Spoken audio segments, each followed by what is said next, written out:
Okay, going over the completed notes today, I'm going to give you a quick rundown of what we went over. We looked at the idea of limiting reactants. So we also talked a little bit about particle diagrams in our warm-up and how when you're drawing a particle diagram, your O's, your larger atoms should be smaller than your smaller atoms. So these are my H2s and these are my O2s.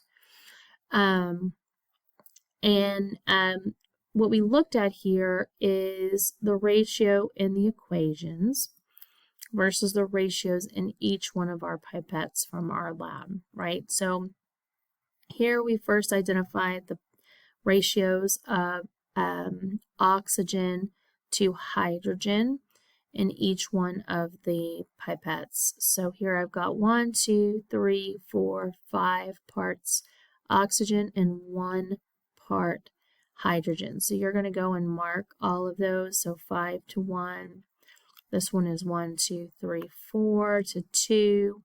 Those are 2 mils of hydrogen represented in these. So remember these, each one of these lines from our pipette represented a milliliter of gas. So this is my 3 to 3, 3 sets, 3 mils of oxygen versus 3 mils of hydrogen. This is my 2 to 4, 2 oxygens, 4 hydrogens. And this is my 1 to 5, 1 milliliter of oxygen, and then everything down here is filled with hydrogen. So that's the first thing we did. We just did our ratios. Then we looked at our equation here, and we noticed that for every 1 molecule of oxygen in the equation, 2 hydrogen molecules were needed to create water. So when you had 1 molecule of oxygen, combine that with 2 hydrogens, you could make 2 molecules of water. So we looked at in these different ratios here was we circled those molecules required to react to see what was left over, if anything. So here I had a bunch of oxygen, and I saw that I could take this 1 oxygen molecule and combine it with these 2 hydrogen molecules, and I had 1 reaction. So here I looked that I could do a total of 2 reactions. In both of these, I've got oxygen left over. This one has less oxygen, but they both have some oxygen left over. The same is the case for this one. I could do 3 reactions, 1, 2, and then I took these little guys down here, these hydrogens, and reacted it with 1 oxygen up here, but I still had 3 molecules of oxygen left. I didn't get a full reaction until I was able to have the right ratio to react all of the oxygens to hydrogens. When I had 1, 2, 3, 4 molecules of oxygen, each one of those could react 2 different molecules of hydrogen, so I had a total of 4 reactions, and that's why this one was your loudest pop and your farthest traveling rocket. And then finally, we looked at our last ratio of 1 to 5 and saw that we had 2 reactions available in that pipette. So this kind of really shows you why this one was our loudest and farthest, and your second loudest and farthest should have been your 3 to 3. Then we looked at this idea of limiting and excess reactants. Excess means that there's something left over that doesn't react. Limiting means that it is fully reacted, so the extent of your reaction is limited by the quantity of that particular element. So in our first 3 reactions, we had oxygen left over and all of the hydrogen was utilized, right? So our oxygen was our excess reactant. We had a bunch of oxygen, and our reactions were limited by the number of hydrogen molecules present. So we could only have as many reactions as were provided by our hydrogen molecules. This was our ideal, so we didn't have a limiting or excess because everything was reacted.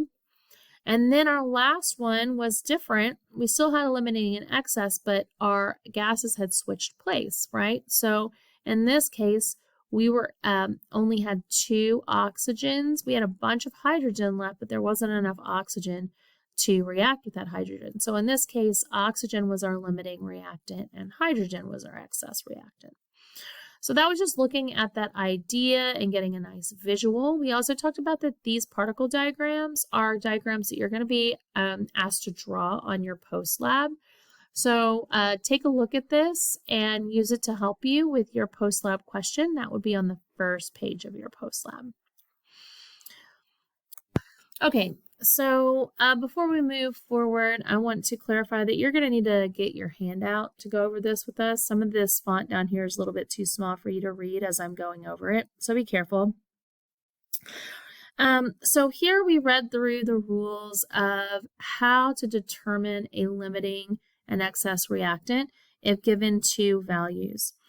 So here in our handout, we were given the value of 96 grams of oxygen and 40.32 grams of hydrogen.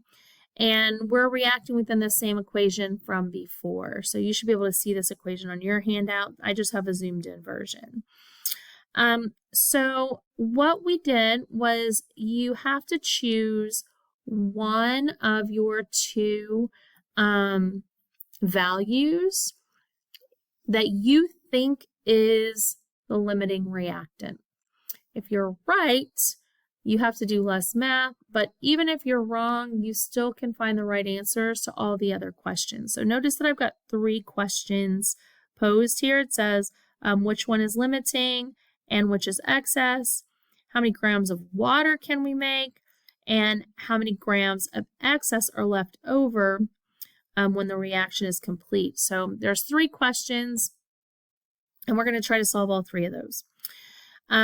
So our first rule is to choose one of our values, the one that we think is a limiting reactant. And all of my classes, the majority of people chose that they thought that the 40 grams of hydrogen was our limiting reactant. So we solved for that.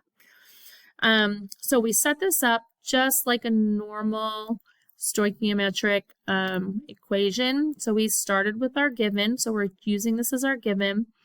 And this value we're solving for, we want to see how much oxygen is needed to fully react 40.32 grams of hydrogen. So grams of hydrogen then is what we end up with. So we put this as our ending reactant, right? And we set this up the way we normally do with our plans. So we do our given first, and then second our goal. And then we filled in our plans. So we know we need to go from grams of hydrogen to moles of hydrogen, and from moles of hydrogen to moles of oxygen. Once we have moles of oxygen, we can go to grams of oxygen. So that's what we did. Then the next thing we did was we set up our fractions as, typical dimensional analysis rules. So we took that plan and turned our plan into the numerators of our equation. So I just drew those lines there. And then we set up our units that were for our denominators. So remember, our plan turns into the units for our numerators. And our denominator units are carried from the first fraction, the top of the first fraction, to the bottom of the next fraction so they cancel out. So I took grams of hydrogen here, and I put grams of hydrogen here. And then I took these moles of hydrogen and moved it to moles of hydrogen here. I took these moles of oxygen and moved those moles of oxygen here. So I had my plan set up, and then I figured out my values, right? So we always know that our given value is given to us. So 40.32, that's what we chose as our given. We always put that over 1. We have a mole over grams. Remember, our conversions for moles over grams is 1 mole over the molar mass. The molar mass of hydrogen is H2 is 2.016. When we have a mole to mole conversion, the values we use are the coefficients provided in our equation. So I got my 1 for O2 from right here because there's no coefficient to O2. And I got my 2 for H2 from right here, my 2 hydrogens required in that reaction. So that's where I got those. And then finally, I had I had grams of O2 over moles of O2. 1 mole of O2 is equal to the grams, the molar mass of O2, which is 32 grams per mole. So remember, that's 2 oxygen, 16 plus 16. So that's where we got all of our numbers, and then we just multiplied across, because when we multiply fractions, we multiply across to find our new numerator, we multiply across to find our new denominator. Okay, so I've got 40 times 1 times 1, 40.32, sorry, times 1 times 1 times 32 equals 1,290.24. 1 times 2.0, 16 times 2 times 1 equals 4.032. When I divide that out, I get 320. Now remember, I've eliminated grams of hydrogen, moles of oxygen, so I'm only left with my unit of grams of hydrogen, which is what I'm looking for, 320 grams of, oxygen. And if you look over here, I only have 96 grams of oxygen. And so I don't have enough oxygen to react all of my hydrogen here. So what that means is that oxygen is not enough, so it's the limiting reactant. So we will react all 96 grams of oxygen, and we will have some hydrogen left over. What that means now is once we've identified what our limiting reactant is, we're going to use our limiting reactant as our given in any other question that we're asked about this equation, and then solve for whatever we're asked for. We can't use the excess because that's not indicative of the actual reactions that are taking place. We always use our limiting. So the next question then was, how much water can we make? So we take our limiting reactant, 96, and we just set up another dimensional analysis, right? We start out with 96 grams of oxygen. Our goal is to find grams of hydrogen, so we set up our plan. Grams of oxygen to moles of oxygen to moles of water, and then moles of water to grams of water. And that's how we set that up. Then we set up our denominator units, right? So remember our denominator units are just transferred from the numerator unit on the preceding fraction. So if I have grams of O2 here, I just transfer that to grams of O2 here. Moles of O2 right here are transferred to moles of O2 down here. Moles of water down here. And then I plug in my values. So I'm given 96 over 1. 1 mole of oxygen is equal to 32 grams of oxygen. My equation provides a ratio of 2 molecules of water created for every molecule of oxygen. So that's my coefficients that I pulled up here, 1 and 2. And then the molar mass of water is 18.01 grams per mole. So I put my molar mass of water over 1, and then I did my math. 96 times 1 times 2 times 18.01 equals 3,457.92. 32 times 1 times 1 times 1 is 32. When I divide that out, reduce my fraction, I get 108.06 grams of water. And that is my final answer, right? So I squared out limiting versus excess here, because that's what the question asked. And then I squared out my actual answer to this one, my numeric answer, because it asked how many grams of water were made.